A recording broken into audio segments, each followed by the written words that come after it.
ಬೆಂಗಳೂರಿನ ಬ್ಯಾಂಕ್ ಹಗರಣದಲ್ಲಿ ಸಿಲುಕಿದ್ರ ಬಿಜೆಪಿ ಅಭ್ಯರ್ಥಿ Shri Guru Raghavendra co operative bank ಹಗರಣದಲ್ಲಿ ಇದೀಗ ಬಿಜೆಪಿ ಅಭ್ಯರ್ಥಿಯ ಹೆಸರು ಕೇಳಿ ಬರ್ತಾ ಇದೆ.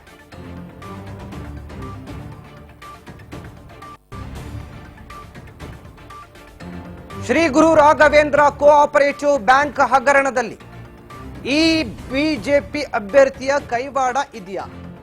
ಹಗರಣದಲ್ಲಿ ಸಿಲುಕಿದ್ದಾರಾಗಾದ್ರೆ ಬಿಜೆಪಿಯ ಅಭ್ಯರ್ಥಿ. ಹಗರಣದಲ್ಲಿ ಬಿಜೆಪಿ ಅಭ್ಯರ್ಥಿ ತೇಜಸ್ವಿ ಸೂರ್ಯ ಹೆಸರು ಕೇಳಿ ಬರ್ತಾರೆ.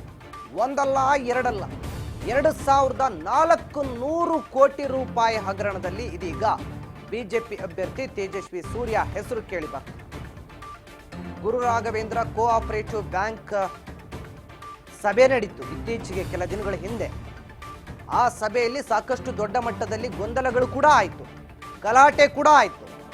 ತೇಜಸ್ವಿ ಸೂರ್ಯ ವಿರುದ್ಧ ಒಂದಷ್ಟು ಜನ ಅಲ್ಲಿ ಆಕ್ರೋಶ ಕೂಡ ವ್ಯಕ್ತಪಡಿಸಿದ್ರು.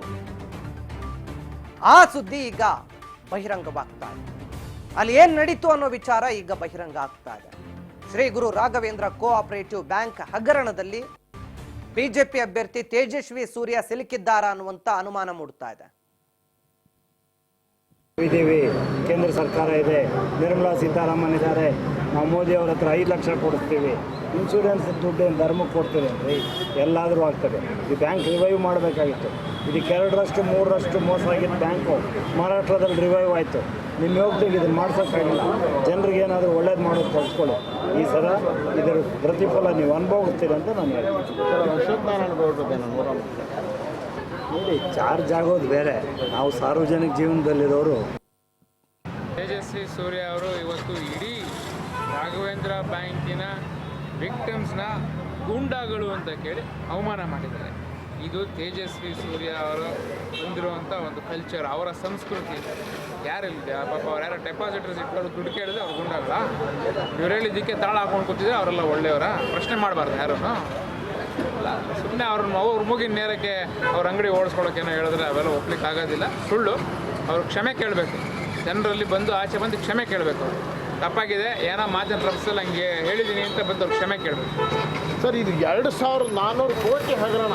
ಎಲ್ಲ ಬಡ ಬ್ರಾಹ್ಮಣರು ಎಲ್ಲರೂ ಸೇರಿ ಕೂಡಿಟ್ಟಂಥ ಹಣ, ಅವ್ರ ಪಿಂಚಣಿ ಹಣ, ಎಲ್ಲ ಸೇವಿಂಗ್ಸ್ ಎಲ್ಲ ತಗೊಂಡೋಗಲ್ಲ ಹಾಕಿ ಇವತ್ತೆಲ್ಲ ಜೀವನ ಬೀದಿ ಬಿದ್ದೋಗಿದೆ. 200 ಜನ ಆಲ್ರೆಡಿ ಪ್ರಾಣ ಕೂಡ ಕಳ್ಕೊಂಡಿದ್ದಾರೆ.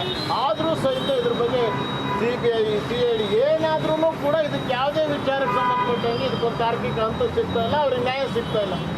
ಈ CBI ಇನ್ವೆಸ್ಟಿಗೇಷನ್ನ ನಾವು ಭಾಳ ಮುಂಚಿಂದನೇ ಕೇಳ್ಕೊಂಡು ಬಂದೆ, 3 ವರ್ಷದಿಂದ. ಕಡೆಗೆ ನಮ್ಮ ಕಾಂಗ್ರೆಸ್ ಸರ್ಕಾರ ಬಂದ ಮೇಲೆ ಅದನ್ನು CBI ತನಿಖೆ ಕೊಟ್ಟರು. ಆದಾಗ್ಯೂ CBI ಕೇಂದ್ರ ಸರ್ಕಾರದ ಕಂಟ್ರೋಲಲ್ಲಿ ಇರೋದ್ರಿಂದ ಇವರು ತೇಜಸ್ವಿ ಸೂರ್ಯ ಅವರು ಅವರ ಒಂದು ಇನ್ಫ್ಲೂಯೆನ್ಸ್ನ ಉಪಯೋಗಿಸಿ ಬೇರೆ ಬೇರೆ ಕೇಂದ್ರದಲ್ಲಿರುವಂಥ ಮಂತ್ರಿಗಳನ್ನು ಬಳಸ್ಕೊಂಡು ಈ ಇನ್ವೆಸ್ಟಿಗೇಷನ್ ಆಗದೇ ಇರೋ ಹಾಗೆ ತಡೆದಿಟ್ಟಿದ್ದಾರೆ. ತೇಜಸ್ವಿ ಸೂರ್ಯ ಅವರು ಇವತ್ತು ಇಡೀ ರಾಘವೇಂದ್ರ ಬ್ಯಾಂಕಿನ ವಿಕ್ಟಿಮ್ಸ್ನ ಗೂಂಡಾಗಳು ಅಂತ ಕೇಳಿ ಅವಮಾನ ಮಾಡಿದ್ದಾರೆ. ಇದು ತೇಜಸ್ವಿ ಸೂರ್ಯ ಅವರು ಹೊಂದಿರುವಂಥ ಒಂದು ಕಲ್ಚರ್, ಅವರ ಸಂಸ್ಕೃತಿ. ಯಾರಿಲ್ಲ ಪಾಪ, ಅವ್ರು ಯಾರೋ ಡೆಪಾಸಿಟರ್ಸ್ ಇಟ್ಟವರು ದುಡ್ಡು ಕೇಳಿದ್ರೆ ಅವ್ರು ಗೂಂಡಾಗಳ? ಇವ್ರು ಹೇಳಿದ್ದಕ್ಕೆ ತಾಳ ಹಾಕೊಂಡು ಕೂತಿದ್ರೆ ಅವರೆಲ್ಲ ಒಳ್ಳೆಯವರ? ಪ್ರಶ್ನೆ ಮಾಡಬಾರ್ದು ಯಾರೂ. ಅಲ್ಲ, ಸುಮ್ಮನೆ ಅವ್ರ ಮೂಗಿನ ನೇರಕ್ಕೆ ಅವ್ರ ಅಂಗಡಿ ಓಡಿಸ್ಕೊಳೋಕ್ಕೇನೋ ಹೇಳಿದ್ರೆ ಅವೆಲ್ಲ ಒಪ್ಲಿಕ್ಕೆ ಆಗೋದಿಲ್ಲ. ಸುಳ್ಳು.